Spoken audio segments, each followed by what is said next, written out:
হ্যাঁ, হ্যাঁ, সত্যিই বলছি। এইভাবে যদি একবার তেলকই না বানাতাম, তাহলে বুঝতেই পারতাম না যে এইভাবে তেলকই বানালে এতটা সুস্বাদু খেতে হয়। তেলকই তো এমনিতেই খেতে ভালো লাগে, তবে এইভাবে বানালে কিন্তু অসাধারণ খেতে হয়। তাহলে কথা না বাড়িয়ে চলো দেখে নিই কিভাবে আজকে তেলকইটা বানালাম। নমস্কার, আমি শান্তি, শান্তি রান্নাঘরে সবাইকে স্বাগত। আজকে তেলকই বানানোর জন্য প্রথমেই মাছগুলো ধুয়ে পরিষ্কার করে হলুদ এবং লবণ মাখিয়ে রেখেছিলাম। এরপর মশলা করে নেব। মশলার মধ্যে বিশেষ কিছু নয়, এখানে পেঁয়াজ, জিরে এবং আদা নিয়েছি। পরিমাপটা হলো পেঁয়াজ নিয়েছি দুটো মাঝারি সাইজের, জিরে নিয়েছি 1 টিস্পুন পরিমাণে, মৌরি নিয়েছি 1/4 টিস্পুন পরিমাণে এবং আদা কুচি নিয়েছি ওই 1 ইঞ্চি পরিমাণে। এই সমস্ত কিছুকে একসঙ্গে জলে ভিজিয়ে রাখবো, আর সঙ্গে দুটো কাঁচা লঙ্কা চিড়ে রেখেছিলাম এবং দুটো শুকনো লঙ্কা এই মশলার মধ্যে ভিজিয়ে রাখলাম। এরপর একটি কড়াইয়ের মধ্যে তেল গরম করে তার মধ্যেই দিয়ে দেবো মাছগুলো। এখানে আমি রান্নাটা পুরো সর্ষের তেলেই করব, আর তেলকই সর্ষের তেলে করলেই ভালো লাগে, তাই তেলকইয়ের জন্য আমি এখানে সর্ষের তেল প্রথমেই দিয়ে দিলাম। সর্ষের তেলটা খুব ভালো করে গরম হলে এর মধ্যে প্রথমেই আমি মাছগুলো দিয়ে দেবো। মাছগুলো দেখতেই পাচ্ছেন কতটা বড় বড় সাইজের মাছ। এই মাছগুলো দিয়ে তেলকই বানালে অসাধারণ খেতে লাগবে।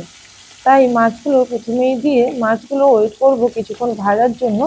যতক্ষণ মাছ ভাজা হবে ততক্ষণে মশলাটা পেস্ট বানিয়ে রেডি করে নেব। যেহেতু বলেছি আজকে একটু অন্যরকমভাবে বানিয়েছি, তাহলে দেখাতেই হবে কী করে অন্যরকম বানালাম। এখানে আমি প্রথমেই যে মশলাটা ভিজিয়ে রেখেছিলাম সেটাকে ছেঁকে নেব। ছাঁকনির সাহায্যে ছেঁকে নিয়ে তারপর মশলাটাকে একটি মিক্সিং জারের মধ্যে পেঁয়াজের সঙ্গে ব্লেন্ড করব। এখানে দেখতেই পাচ্ছেন প্রথমে আমি একটি ছাঁকনির সাহায্যে যে জলটা ছিল সেটা বের করে নিলাম। এই জলটা ফেলে দেব। তারপর প্রথমে মিক্সিং জারটা নিয়ে তার মধ্যে পেঁয়াজগুলো দিয়ে দেব। পেঁয়াজগুলো কিছুটা পেস্ট হলে তারপরে এই মশলাগুলো দেব, কারণ পেঁয়াজের পরিমাপটা অনেকটা বেশি পরিমাণে আছে। এই সময় যদি সব কিছু একসঙ্গে মিক্সিং জারের মধ্যে দিতে যাই, তাহলে অনেক সময় মিক্সিং জারটা খুলে গিয়ে বেরিয়ে আসতে পারে। তাই প্রথমে আমি পেঁয়াজগুলোকে কিছুটা বেটে নিয়ে তারপরে মশলাগুলোকে অ্যাড করব। এখানে আমি দুটো কাঁচা লঙ্কাও দিলাম এই পেস্টের মধ্যে। এখানে সমস্ত লঙ্কাগুলোর ফ্লেভার কিন্তু এক এক করে আলাদা আসবে, তাই কাঁচা লঙ্কা এবং শুকনো লঙ্কা দুটোই দেব। এখানে প্রথমে পেঁয়াজ এবং কাঁচা লঙ্কাটা কিছুটা বাটা হয়েছে। এরপরে আমি ভিজিয়ে রাখা মশলাগুলো দিয়ে দিলাম। আবারও ভালো মতন পেস্ট বানিয়ে নেব, একেবারে মিহি পেস্ট বানাবো। তারপর আমি এই মশলাগুলোকে একটি ছাঁকনির সাহায্যে ভালো করে ছেঁকে নেব এবং খোসাগুলোকে পুরোপুরি বাদ দিয়ে দেব। যদি পারেন মিক্সিং জারের মধ্যে দেওয়ার পরে অল্প জল দিয়ে তারপরে ছেঁকতে পারেন। আমি এখানে প্রথমেই এই মশলাটা ডাইরেক্ট দিলাম, তারপর এই মশলার মধ্যে অল্প জল দিয়ে ভালো করে মশলা থেকে সমস্ত ফ্লেভারটা বের করে নেব, মশলার রসটা বের করে নেব এবং মশলার এই খোসার অংশগুলো কিন্তু ফেলে দেব। আমি এখানে একটু বড় ছিদ্রযুক্ত ছাঁকনি নিয়েছি। যদি খুব ছোট ছিদ্রযুক্ত ছাঁকনি হয় তাহলে কিন্তু পেস্টটা শুধুমাত্র জল বেরোবে, মশলাটা খুব একটা বেশি বেরোবে না।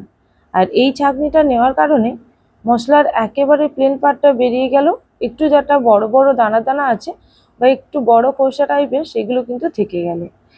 এইভাবে করলে মশলার পরিমাপটা ঠিক থাকবে, একেবারে মিহি পেস্টটা বেরিয়ে যাবে এবং খোসাগুলো থেকে যাবে।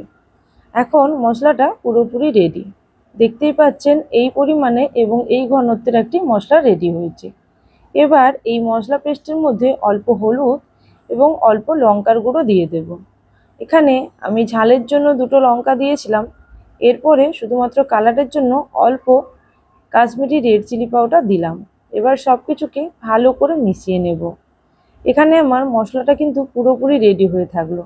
এরপর মাছটা ভাজা হয়ে গেলে মাছের ওপর দিয়ে কিছুক্ষণ ফুটিয়ে নিলেই রান্নাটা কিন্তু তাড়াতাড়ি রেডি হয়ে যায়। এই রান্নাটি করতে খুব বেশি সময় লাগে না, একেবারেই কোনো রকম তামঝাম ছাড়া খুব ভালোভাবে এই তেলকইটা বানানো যায়। এখানে মাছটা আমি ভেজে নিয়েছি। মাছটা ভাজার সময় ওলটপালট করে খুব ভালো করে আমি ভেজে নিয়েছি, কারণ আমার বাড়িতে মাছটা একটু কড়া ভাজাই খায়। তবে আপনারা যদি চান যে মাছটা একটু হালকা ভাজা হোক, সেক্ষেত্রে আপনারা করতে পারেন। তো মাছ এখন পুরোপুরি ভাজা হয়ে গেছে। এবার মাছগুলোকে আমি একটি প্লেটের মধ্যে তুলে নেব। এরপর এই কড়াইয়ের মধ্যে আমি বাকি রান্নাটা করব। তার জন্য কড়াইয়ের মধ্যে অল্প পরিমাণে তেল দিয়ে দেব। আপনারা যে পরিমাণে খেতে চাইবেন সেই পরিমাণেই দেবেন, চাইলে নাও দিতে পারেন। তবে যেহেতু তেলকই একটু বেশি তেল থাকলে ভালো লাগবে খেতে, তাই দিলাম। এরপরে দিলাম গোটা গরম মশলা ফোড়ন হিসাবে।